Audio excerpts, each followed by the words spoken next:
hidup dalam iman, pengharapan, dan kasih kepada Tuhan. Tuhan menginginkan agar kita semua sebagai orang yang percaya menjalani hidup kita dalam iman, pengharapan kita kepada Tuhan Yesus Kristus yang tidak berubah dahulu, sekarang, dan sampai selama-lamanya.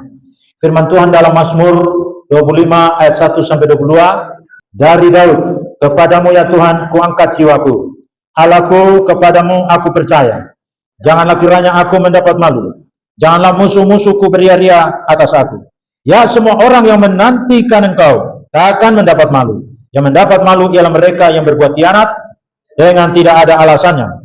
Beritahukanlah jalan-jalanmu kepadaku ya Tuhan, tunjukkanlah kepadaku, bawalah aku berjalan dalam kebenaranmu, dan ajarlah aku, sebab engkau Allah yang menyelamatkan aku. Engkau ku nanti-nantikan sepanjang hari. Ingatlah segala rahmatmu dan kasih setiamu ya Tuhan, sebab semuanya itu sudah ada sejak purbakala. Dosa-dosaku pada waktu muda dan pelanggaran-pelanggaranku janganlah kau ingat, tetapi ingatlah kepadaku sesuai dengan kasih setiamu oleh karena kebaikanmu ya Tuhan. Tuhan itu baik dan benar, sebab itu ia menunjukkan jalan kepada orang yang sesat. Ia membimbing orang-orang yang rendah hati menurut hukum, dan ia mengajarkan jalannya kepada orang-orang yang rendah hati. Segala jalan Tuhan adalah kasih setia dan kebenaran bagi orang yang berpegang pada perjanjiannya dan peringatan-peringatannya. Oleh karena namamu ya Tuhan, ampunilah kesalahanku, sebab besar kesalahan itu. Siapakah orang yang takut akan Tuhan? Kepadanya Tuhan menunjukkan jalan yang harus dipilihnya. Orang itu sendiri akan menetap dalam kebahagiaan, dan anak cucunya akan mewarisi bumi. Tuhan bergaul karib dengan orang yang takut akan Dia, dan perjanjiannya diberitahukannya kepada mereka. Mataku tetap terarah kepada Tuhan, sebab Dia mengeluarkan kakiku dari jaring. Berpalinglah kepadaku dan kasihanilah aku, sebab aku sebatang kara dan tertindas. Lapangkanlah hatiku yang sesat, dan keluarkanlah aku dari kesulitanku. Tiliklah sengsaraku dan kesukaranku, dan ampunilah segala dosaku. Lihatlah betapa banyaknya musuhku, dan bagaimana mereka membenci aku dengan sangat mendalam. Jagalah kiranya jiwaku, dan lepaskanlah aku. Janganlah aku mendapat malu, sebab aku berlindung padamu. Ketulusan dan kejujuran kiranya mengawal aku, sebab aku menanti-nantikan engkau. Ya Allah, bebaskanlah orang Israel dari segala kesesakannya. Silakan duduk. Tuhan Yesus memberkati kita sekalian. Sebentar lagi kita akan mengakhiri tahun 2024. Kalau Tuhan izinkan kita, karena kita tidak tahu apa yang terjadi di depan kita. Karena syarat mati tidak harus sakit, syarat mati juga tidak harus tua.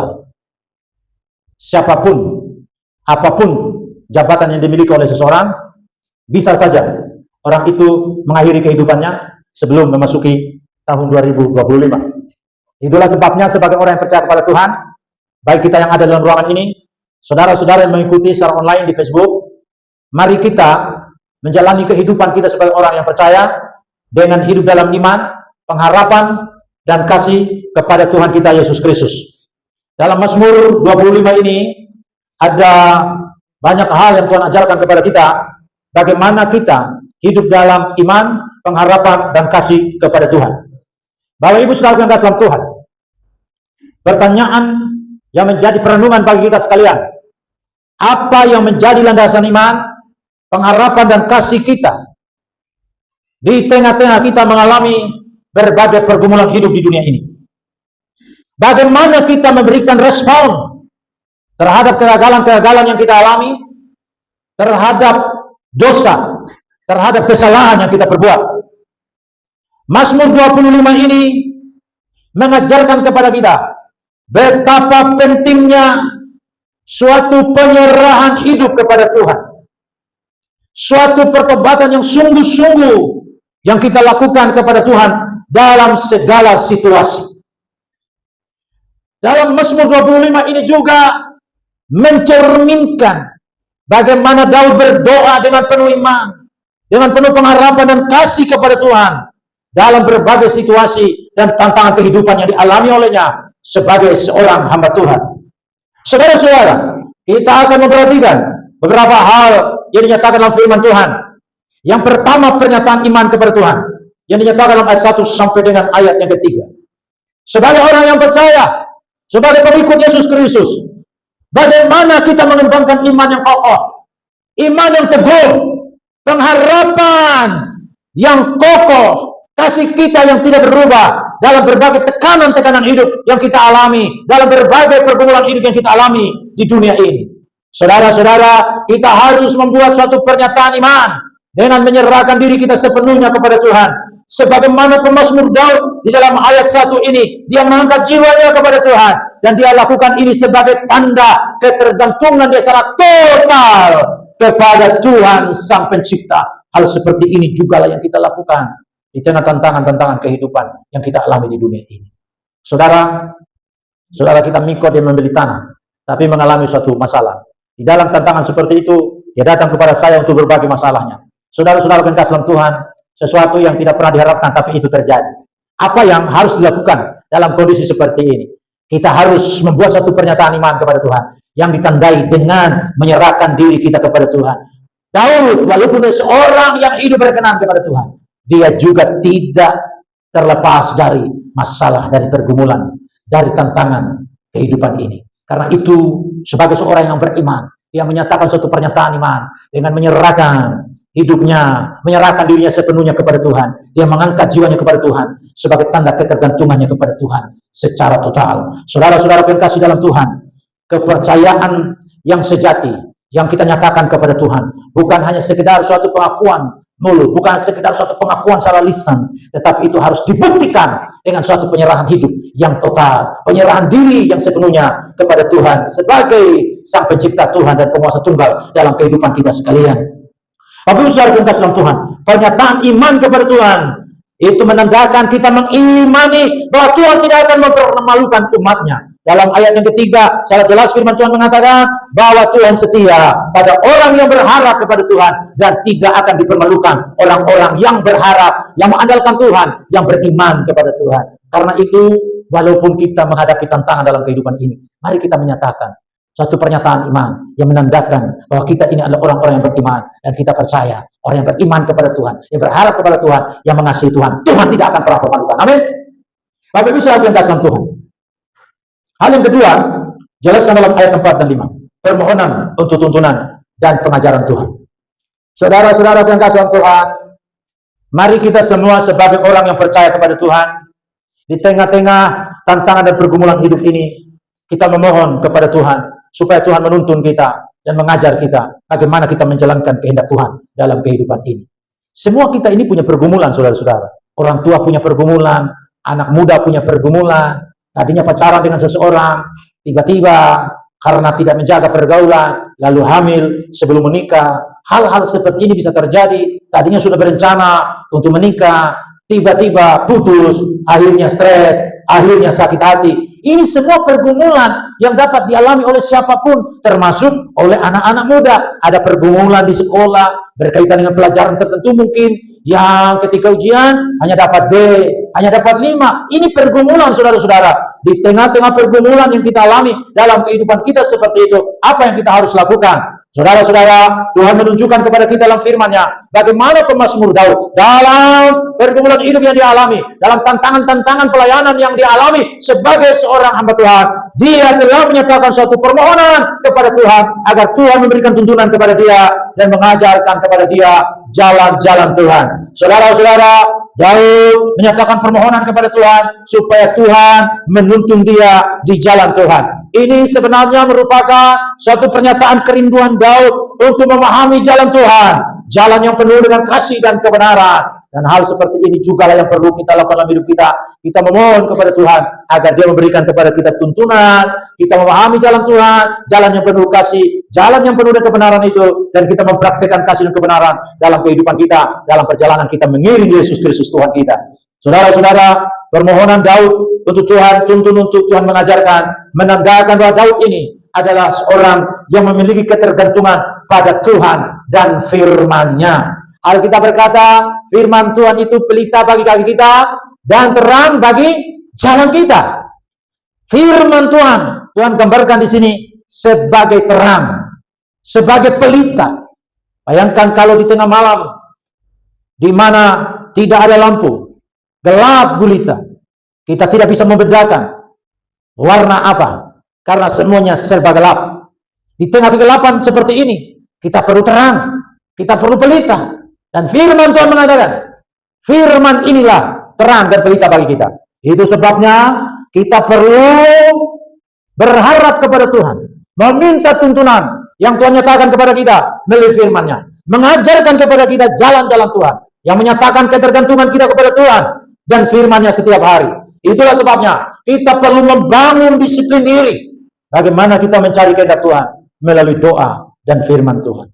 Saudara, kemarin di MDC saya menghadiri suatu seminar.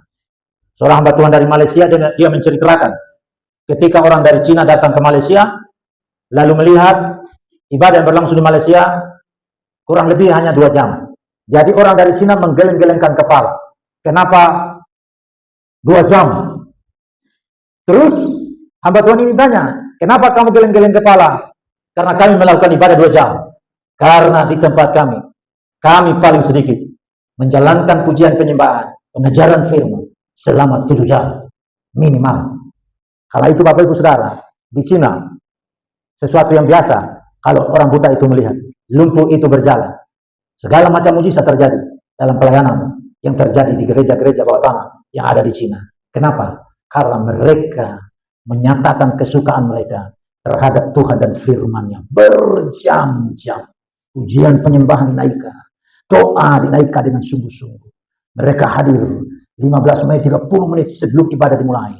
Itu yang mereka lakukan. Makanya tidak heran mujizat Tuhan, hadirat Tuhan begitu dahsyat dinyatakan dalam pertemuan ibadah mereka.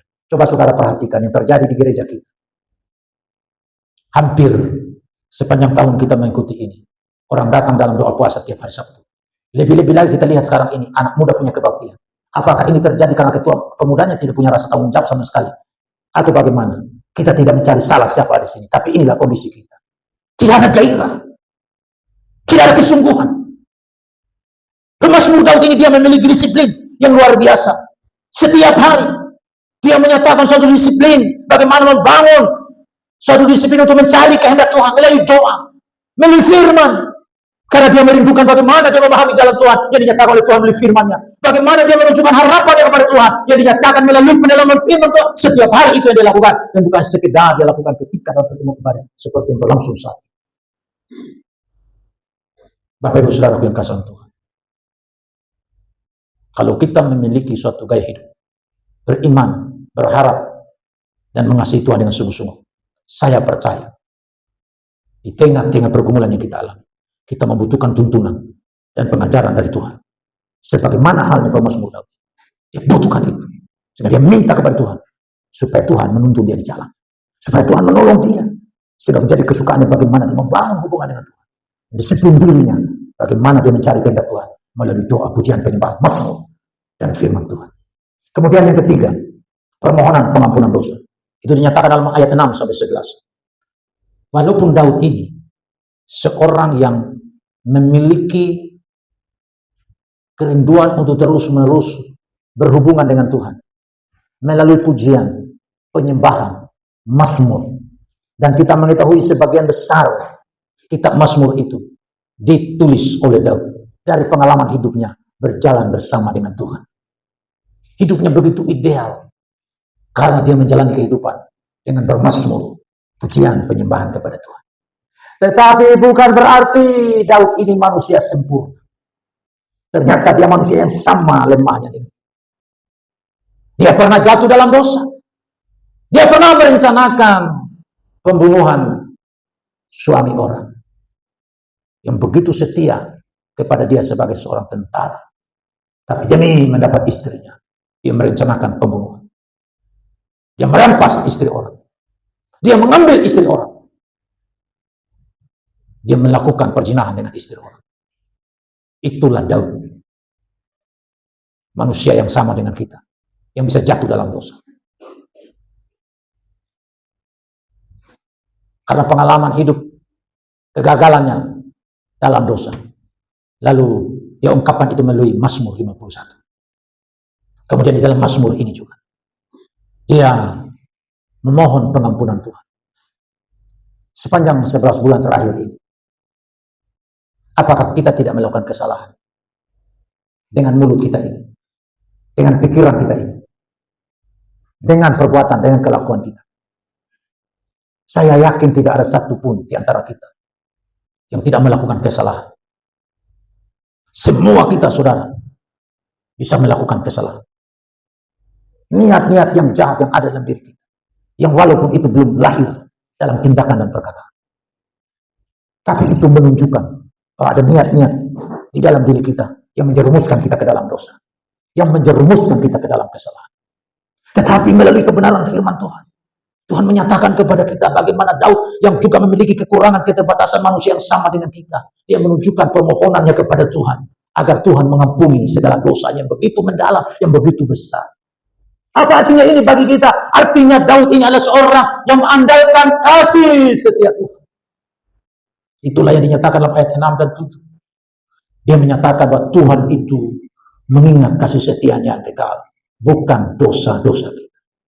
Saya percaya kalau kita memahami kebenaran firman Tuhan seperti ini, kita pasti bersyukur kepada Tuhan. Kenapa? Karena walaupun kita gagal, jatuh dalam dosa, kita melakukan dosa kecil atau dosa besar, ternyata Tuhan kita itu, Dia tidak mengingat-ingat dosa kita. Dia justru mengingat akan kasih setianya begitu besar, yang kekal, yang Dia nyatakan kepada kita sekalian. Itu sebabnya Alkitab mengatakan bahwa Tuhan itu mengasihi kita dengan kasih yang kekal, dan Dia melanjutkan kasih setianya kepada kita. Untuk itu, apabila ada di antara kita yang sudah jatuh dalam dosa, jangan terpuruk dengan terus-menerus hidup dalam tuduhan karena dosa itu, karena kesalahan itu. Balik, mohon pengampunan daripada Tuhan. Itu membuktikan bahwa kita ini mengandalkan kasih setia Tuhan. Karena hanya Tuhan yang bisa mengubahkan, hanya Tuhan yang bisa mengampuni dosa. Bagian kita, Alkitab berkata, kita mengaku dosa kita, maka bagian Tuhan Allah, Dia menyucikan kita dari segala dosa dan mengampuni kita dari segala kejahatan kita. Ingat Tuhan kita. Untuk itu semua kita laki perempuan, tua muda besar kecil, mari kita belajar dari firman Tuhan. Ketika kita melakukan kesalahan terhadap orang lain, terhadap orang tua, terhadap anak, terhadap suami, terhadap istri, mari kita mohon pengampunan kepada Tuhan, supaya Tuhan dapat mengubahkan kita, yang menandakan bahwa kita ini sungguh-sungguh mempercayai Tuhan yang Maha Kasih itu, dan Dia tidak akan mengingat-ingat dosa kita lagi. Yang penting kita melakukan apa yang menjadi bagian kita, kita mengaku segala dosa kita, maka bagian Tuhan, dan itu sudah pasti Dia mengampuni dan menyucikan kita dari segala kesalahan kita.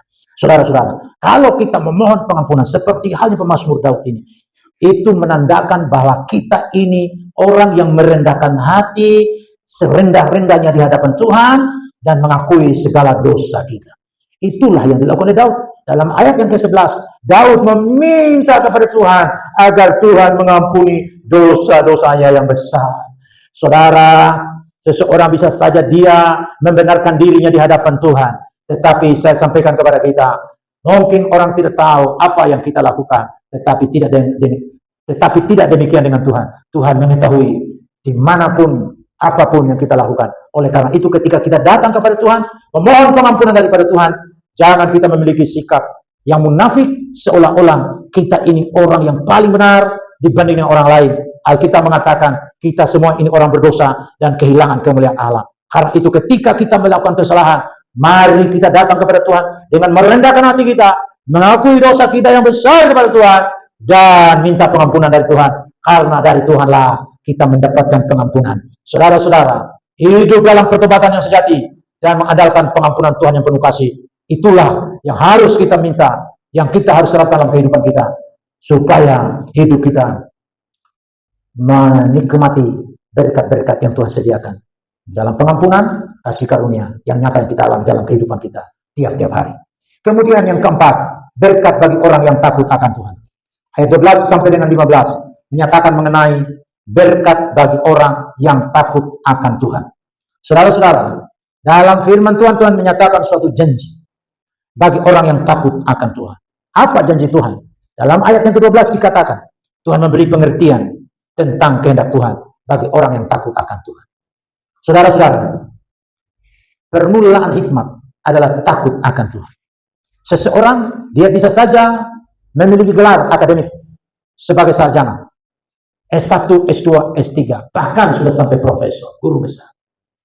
Tetapi kalau orang itu dia melakukan kejahatan, walaupun dia memiliki gelar akademik, menurut firman Tuhan, orang yang seperti itu bodoh. Karena permulaan segala hikmat, pengetahuan adalah takut akan Tuhan. Tuhan menjanjikan berkat yang luar biasa bagi orang yang takut akan Tuhan. Tuhan memberikan pengertian tentang kehendak Tuhan. Saudara, di akhir tahun 2024 ini, kita perlu datang kepada Tuhan. Kita berdoa minta kepada Tuhan. Bagaimana Tuhan menolong kita supaya kita mengerti kehendak Tuhan, apa yang Tuhan inginkan bagi kita dalam menjalani hidup kita ke depan.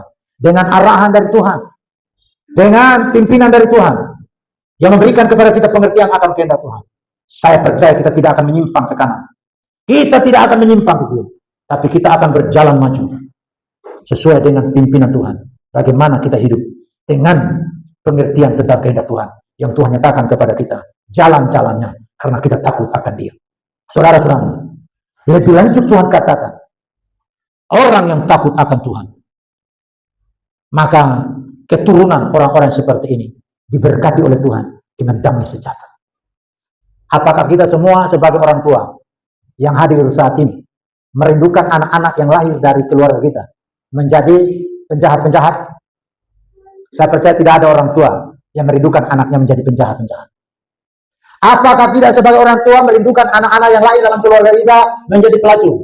Saya percaya tidak ada orang tua di tempat ini yang menghendaki anak-anaknya menjadi pelacur. Saya percaya tidak ada orang tua yang menghendaki anaknya, walaupun orang tua itu tukang becak. Lalu orang tuanya kemudian mengatakan kepada anaknya, karena kau anak tukang becak, maka kau tidak boleh lebih dari bapak, kau harus jadi tukang sampah. Saya yakin tidak ada orang tua, walaupun dia hanya tukang becak, yang merindukan anaknya menjadi pemungut sampah. Saya percaya tidak ada orang tua yang menghendaki anaknya menjadi pengguna narkoba, menjadi pemabuk, menjadi penjudi. Walaupun ayahnya sendiri adalah seorang penjudi. Saya juga tahu ada orang tua yang merokok, tapi dia tidak menghendaki anaknya merokok. Itulah orang tua, saudara-saudara, yang normal, yang pikirannya waras. Kecuali orang tua yang tidak waras. Karena saya ini perokok, di mana saya menghabiskan 5 bungkus rokok tiap hari. Maka sebagai anak, untuk membuktikan bahwa anak yang cerdas, anak yang baik, harus menghabiskan 25 bungkus rokok. Adakah orang tua seperti ini? Tidak mungkin, kecuali dia mengalami gangguan kejiwaan. Saya percaya semua kita yang ada di sini, termasuk saudara yang mengikuti pemberitaan firman Tuhan melalui online, melalui live streaming di Facebook, atau secara langsung di Facebook. Tidak ada satu pun di antara kita sebagai orang tua yang memiliki anak, di mana anak-anak ini menjadi anak-anak yang tidak berhasil di masa depan, anak-anak yang jahat. Kita menginginkan agar anak-anak kita menjadi anak-anak yang takut akan Tuhan, anak-anak yang diberkati oleh Tuhan, anak-anak yang memiliki masa depan yang penuh harapan, anak-anak yang memiliki pekerjaan yang baik, anak-anak yang kalau menikah dengan baik, anak-anak yang betul-betul menyatakan rasa hormat, rasa takut akan Tuhan. Saya percaya ini kerinduan kita semua sebagai orang tua. Dan Alkitab berkata, kalau kita takut akan Tuhan, keturunan kita pun diberkati oleh Tuhan dengan damai sejahtera. Itu sebabnya, seperti misalnya Bapak Gatrido, 3 anaknya turut terlibat dalam pelayanan. Jangan saudara-saudara berpikir bahwa ini semua sesuatu yang sia-sia. Saudara akan mengalami berkat keturunan yang luar biasa kalau saudara dan saya sungguh-sungguh menyatakan rasa takut kita kepada Tuhan, rasa hormat kita kepada Tuhan. Karena itu, mari kita semua kalau terlibat aktif dalam pelayanan, terlibat dengan sungguh-sungguh, nyatakan rasa hormat kita kepada Tuhan, nyatakan rasa takut kita kepada Tuhan. Maka berkat itu bukan hanya kita yang nikmati, tapi keturunan kita juga akan diberkati Tuhan dengan damai sejahtera, dengan sukacita, dengan keberhasilan, dengan keberuntungan. Itu yang Tuhan janjikan. Saudara-saudara yang kasih, berkat apa lagi yang Tuhan katakan di sini? Ketika kita takut akan Tuhan, rahasia Tuhan dinyatakan kepada orang yang mengandalkan Tuhan, yang takut akan Tuhan, yang menaruh harapannya pada Tuhan. Itu yang diungkapkan dalam ayat 14. Saudara-saudara, saya percaya semua kita yang ada di tempat ini, kita merindukan agar Tuhan membukakan kepada kita rahasia firman Tuhan. Saudara-saudara pengasih Tuhan, kita baca di Alkitab ada suatu peristiwa setelah Yesus bangkit dari antara orang mati. Ada 2 orang yang berjalan ke Emmaus. Salah satu tanpa nama, satu memiliki nama, Kleopas. Dalam perjalanan itu, mereka berbincang-bincang mengenai peristiwa yang mereka dengar, yang begitu heboh. Yesus yang sudah disalibkan itu, yang sudah dikubur. Tapi tiba-tiba ada pemberitaan disampaikan oleh perempuan-perempuan bahwa batu sudah terguling dan mayat Yesus tidak ada lagi dalam kuburan. Itu membuktikan Yesus sudah bangkit dari antara orang mati. Mereka berdua berbincang-bincang mengenai peristiwa itu. Tiba-tiba Yesus yang bangkit itu hadir, berjalan bersama-sama dengan mereka. Saudara, orang ini Yesus yang hadir. Lalu bertanya kepada dua orang itu, apa yang kamu perbincangkan? Lalu mereka kemudian balik muka dan menatap orang ini. Lalu berkata, apakah kau satu-satunya orang asing di Yerusalem? Sudah kau tidak tahu peristiwa yang terjadi dengan Yesus, yang kami harapkan dia menjadi raja, tapi sudah dibunuh, sudah diselipkan, sudah dikubur. Tapi tiba-tiba kami mendengar dia sudah bangkit dari antara orang mati. Lalu Yesus yang hadir yang mereka tidak kenal itu mengatakan kepada mereka bahwa mereka betapa lamban. Saudara-saudara, bisa jadi kita pun seperti itu. Saya juga seperti itu, lamban, karena tidak mengerti rahasia Tuhan. Siapa Tuhan yang sedang berjalan bersama-sama, kita tidak kenal. Seperti hanya kelopasan temannya. Dan dalam perjalanan itu Alkitab berkata, Yesus mengajarkan berjam-jam hanya kepada dua orang.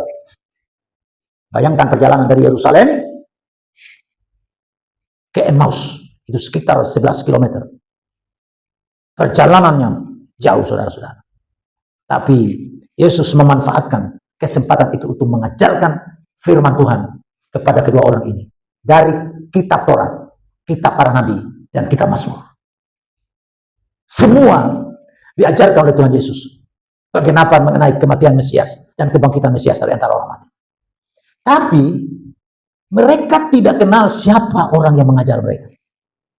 Hanya mereka tahu bahwa ketika orang ini memberitakan firman Tuhan, mengajarkan firman Tuhan kepada mereka berjam-jam itu, hati mereka berkobar-kobar. Tapi mereka tidak kenal siapa orang itu yang berjalan bersama-sama dengan mereka. Jangan sampai kita pun, saudara, seperti itu. Kita sudah ikut Tuhan bertahun-tahun, tapi kita belum kenal siapa Tuhan yang sesungguhnya. Dan untuk hal ini diperlukan penyingkapan rahasia. Karena itu, saudara, ketika sampai di Emmaus, Tuhan menyingkapkan diri melalui persekutuan mereka dengan makan roti, memecah roti. Jadi perjamuan juga penting, saudara-saudara, di mana kita makan roti yang menggambarkan tubuh Tuhan untuk memperingati kematian Tuhan sampai dia datang. Tapi pemecahan roti ini menggambarkan persekutuan yang dilakukan oleh Yesus dengan mereka. Dan saat itu terjadi, penyingkapan pun terjadi. Lalu mereka kenal siapa yang berjalan bersama-sama dengan mereka adalah Tuhan Yesus sendiri. Nah, setelah itu menghilang. Karena apa? Yesus tidak lagi dalam tubuh yang sebelumnya. Dia sudah ada dalam tubuh kebangkitan yang bisa hilang, yang tidak bisa dibatasi oleh ruang dan waktu, tidak bisa dibatasi oleh tembok. Itulah Yesus Kristus dengan tubuh kebangkitan. Dan tubuh kebangkitan yang sama itu nanti kita akan kenakan ketika kita bangkit pada kebangkitan yang pertama. Ketika kita sudah meninggal dunia ini, Yesus datang yang kedua kali. Atau kita diubahkan dalam sekejap, kita menerima tubuh kemuliaan yang sama seperti tubuh kebangkitan Yesus Kristus. Itulah pengharapan, inilah iman yang kita miliki di dalam Yesus Kristus, Tuhan yang bangkit itu. Jadi firman Tuhan mengatakan di sini, rahasia Tuhan, penyingkapan firman dan penyataan diri Tuhan. Kita bisa kenal siapa Tuhan itu ketika Tuhan menyatakan kepada kita rahasia kerajaan Allah yang diberikan kepada kita sebagai murid-murid. Dan ini Tuhan lakukan ketika kita takut kepada Tuhan, mengandalkan Tuhan, kasih kita kepada Tuhan, iman kita kepada Tuhan dengan sungguh-sungguh. Tuhan menyatakan penyingkapan rahasia kepada orang-orang yang seperti ini. Oleh karena itu, kita semua yang ada di tempat ini, mari kita, saudara, menjalani hidup dalam takut akan Tuhan. Bukan dalam ketakutan, tetapi dalam ketaatan dan hormat yang sungguh-sungguh kepada Tuhan. Itulah ciri dari orang yang takut akan Tuhan. Di mana berkat Tuhan akan dilimpahkan dalam kehidupan orang seperti ini. Tidak hanya dalam bentuk materi, tapi terutama Tuhan menyingkapkan rahasia dan menyingkapkan kepada kita jalan-jalan Tuhan yang perlu kita jalankan dalam kehidupan kita. Ada berkat keturunan, ada pengertian akan kehendak Tuhan yang Tuhan nyatakan ketika kita takut akan Tuhan. Kemudian yang kelima, ayat 16-22, doa memohon perlindungan dari musuh. Bapak, Ibu, saudara-saudara yang kasih dalam Tuhan, saya mau tegaskan melalui pemberitaan firman Tuhan ini.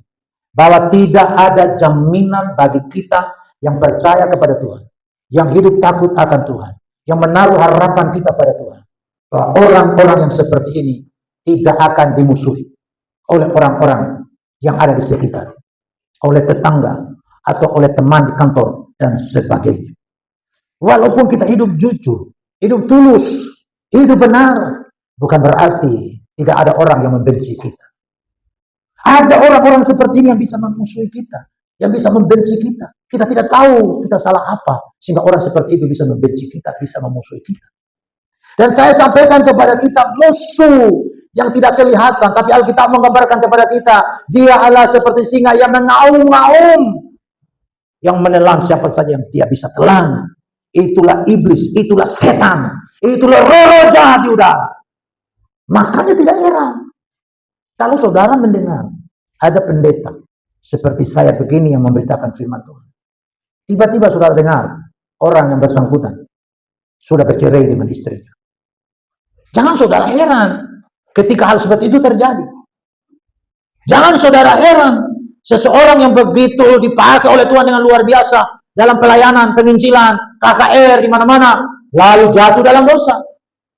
Jangan heran. Itu sesuatu yang bisa terjadi menimpa siapa saja.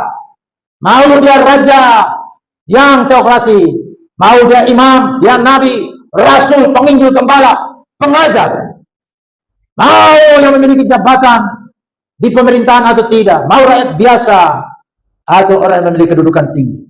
Saya sampaikan kepada kita, tidak ada satupun di antara kita yang mempan terhadap cobaan yang datang, yang dilancarkan oleh musuh kita yang tidak kelihatan, yaitu roh jahat di udara. Ketika roh jahat ini melancarkan serangannya, lalu dia berhasil, terjadilah hal-hal seperti yang tadi saya ungkapkan. Itulah sebabnya semua kita yang ada di tempat ini, besar kecil, laki perempuan, tua muda, kita memerlukan perlindungan dari Tuhan terhadap musuh-musuh kita. Dan hal ini kita dapat nyatakan kepada Tuhan melalui permohonan doa yang secara tulus, secara jujur kita sampaikan kepada Tuhan. Saudara, ada orang yang kemudian stres. Kenapa? Karena dia tidak pernah berpikir akan terjadi satu peristiwa seperti itu dalam hidupnya. Saya kasih contoh. Anaknya perempuan tunggal, satu-satunya. Tiba-tiba jatuh sakit dan meninggal. Saudara yang kasih dalam Tuhan. Itu pendeta loh, hamba Tuhan. Mengajar bagaimana supaya bersyukur dalam segala keadaan. Bahkan dia sudah memimpin upacara-upacara pemakaman jemaatnya. Tapi ketika anak tunggalnya ini meninggal, dia berdoa kepada Tuhan. Supaya Tuhan menyembuhkan. Justru tidak sembuh, malah mati. Bukankah kita sering kali dengar khotbah yang disampaikan oleh pendeta bahwa orang ini sudah sembuh secara kekal karena dia sudah tidak menderita lagi, dia sudah beristirahat bersama dengan Tuhan di dalam kekekalan surga. Tapi saudara, walaupun sudah berkhotbah di upacara pemakaman untuk bersyukur, tapi ketika terjadi menimpa sang pendeta, dia berdoa, ternyata Tuhan tidak mendengar sebagaimana yang dia doa. Apa yang terjadi? Dia mulai tidak percaya lagi Alkitab. Dia berubah menjadi ateis. Dan dia berkata Tuhan tidak ada. Lalu dia melawan Tuhan melalui tulisan-tulisannya. Bahwa Alkitab ini tidak relevan lagi. Tidak lagi akan dipakai oleh orang-orang di abad modern. Dan dia meramalkan bahwa orang lebih banyak yang akan jadi ateis daripada memilih percaya kepada Tuhan Yesus Kristus. Allah itu sudah mati, dia bilang. Kenapa hal seperti ini terjadi? Karena musuh menyerang dia. Ketika pergumulan seperti itu dia alami. Musuh menyerang dia, menyerang pikirannya, menyerang imannya. Ketika musuh berkata, lihat, kau berdoa kan supaya sembuh, tapi tidak sembuh kau, berarti Tuhan tidak ada. Tuhan itu omong kosong. Kenapa kau percaya? Itu sia-sia. Itu racun masyarakat. Masuklah serangan itu dalam pikirannya. Sehingga semua potensi yang dia miliki, kepintaran, kehebatan dia miliki, dia tidak gunakan lagi untuk menyatakan syukurnya kepada Tuhan untuk peristiwa anaknya dipanggil pulang. Karena dia melayani Tuhan dengan sungguh-sungguh. Untuk menunjukkan kepada jemaatnya dipimpin. Bahwa dalam keadaan apapun dia tetap melayani. Dia ikut Tuhan, dia iman kepada Tuhan, dia berharap kepada Tuhan, dia mengasihi Tuhan. Dia tidak lakukan lagi, karena apa? Karena serangan dari setan itu merasuki pikirannya. Sehingga kepintaran yang dia miliki, dia gunakan untuk melawan Tuhan. Saudara yang kasih dalam Tuhan, kita lawan Tuhan, tidak mungkin Tuhan kalah. tetap kita juga yang kalah. Dan akhirnya yang mati kekristenan tetap berlangsung sampai hari ini. Jadi Bapak Ibu, semua kita laki perempuan, anak muda dan sebagainya, kita perlu minta tudungan Tuhan, perlindungan dari Tuhan, menudungi pikiran kita, menudungi segenap keberadaan kita, hati kita, pikiran kita, segala sesuatu yang kita lakukan dalam hidup ini, kita membutuhkan perlindungan dari Tuhan, dari serangan-serangan musuh yang tidak kelihatan, tapi nyata dia punya serangan itu, roh jahat, yang tanpa saudara minta dia hadir untuk menyerang pikiran kita. Karena itu anak muda yang tadinya begitu baik, ketika serangan dari setan itu merasuki pikirannya, akhirnya dia jatuh dalam dosa. Tadinya dia tidak perokok, setan serang pikirannya melalui ajakan teman, dia jadi perokok. Tadinya dia tidak memabuk, dia anak baik, dia rajin ibadah, menghadiri kebaktian-kebaktian kaum muda. Tapi melalui ajakan teman yang ada di deker, coba minum satu sloki. Minum saudara-saudara. Kalau kau membuktikan diri bahwa kau ini pria, maka minumlah, bukannya satu sloki, satu botol. Masuklah serangan setan melalui orang itu kepada anak muda ini. Akhirnya dia jatuh dalam mengkonsumsikan minuman keras berbotol-botol. Dan dia mabuk di jalan, mengganggu orang yang lewat. Semua ini pekerjaan roh jahat. Yang perlu saya sadar. Itu sebabnya kita perlu berdoa, memohon perlindungan Tuhan dari musuh yang tidak kelihatan itu. Dari orang-orang yang memiliki niat jahat, kita perlu berdoa minta perlindungan Tuhan. Sebagai halnya pemazmur Daud ini. Saudara-saudara, doa memohon perlindungan Tuhan dinyatakan di dalam ayat 16 sampai 22. Daud menghadapi penderitaan, tekanan, pergumulan dari orang-orang yang membenci dia, dari musuh-musuh. Tapi justru di dalam menghadapi kondisi seperti ini, dia berdoa kepada Tuhan, memohon kepada Tuhan. Dan inilah contoh yang perlu kita terapkan dalam hidup kita. Pemazmur Daud ini, dia menuangkan isi hatinya kepada Tuhan. Dia meminta belas kasihan daripada Tuhan. Saat dia mengalami kesepian yang begitu luar biasa, tidak ada orang yang peduli, tidak ada orang yang mau menolong. Disitulah dia mengungkapkan isi hatinya. Dia menuangkan isi hatinya kepada Tuhan melalui doa dan minta belas kasihan. Karena dia tahu pertolongannya tidak datang dari timur, dari barat, dari utara, dari selatan, dari padang gurun, dari lembah. Pertolongannya datang dalam nama Tuhan yang menciptakan langit dan bumi. Itulah sebabnya dia memohon belas kasihan kepada Tuhan sang penciptanya. Dan ini juga menunjukkan bahwa dia percaya bahwa Tuhan itu adalah tempat perlindungan yang teguh. Tuhan yang melepaskan dari musuh. Dan Tuhan yang melindungi kita sebagai umatnya. Oleh karena itu saudara-saudara, mari kita tetap mencari Tuhan dalam doa di tengah tantangan dan ancaman dari musuh. Karena kekuatan kita dalam menghadapi semua perlawanan dari musuh kita dapatkan melalui doa permohonan untuk meminta perlindungan dari Tuhan. Saudara, hidup kita sebagai orang percaya harus ditandai, dikenal oleh iman kita yang kokoh, doa yang tulus, pengharapan yang pasti, dan kasih kita yang sungguh-sungguh kepada Tuhan. Oleh karena itu, marilah kita menjadi pribadi yang terus hidup dalam iman, dalam pengharapan dan kasih yang sungguh-sungguh kepada Tuhan. Saudara-saudara, mari kita baca Mazmur 25 ayat 5 bagian B. Kita semua bagi berdiri. Bagian B-nya saja. Kita baca bersama-sama. Kita deklarasikan bersama-sama ayat ini. Bagian B mulai dari sebab. 1, 2, 3. Sebab engkaulah Allah yang menyelamatkan aku. Engkau kutunggu-tunggu sepanjang hari. Inilah pemazmur Daud. Dia menyatakan suatu pengharapan, iman dan kasih yang sungguh-sungguh kepada Tuhan. Karena dia mengenal bahwa Tuhan yang kepadanya dia datang minta pertolongan. Ada Tuhan yang menyelamatkan. Kalau dia sadar mengenai hal ini, maka yang dia lakukan dalam hidupnya, dia tunggu sepanjang hari, tidak ada yang lain kecuali Tuhan. Dia nanti-nantikan Tuhan. Dan ini juga yang harus menjadi keputusan kita di akhir tahun 2024. Di mana Tuhan akan mengantar kita masuki tahun 2025. Kita belajar mempercayakan hidup kita kepada Dia yang menyelamatkan. Dan kita menunggu-nunggu Dia sepanjang hari. Dalam pujian, doa, pengharapan, kasih. Dan pengharapan kita kepada Tuhan.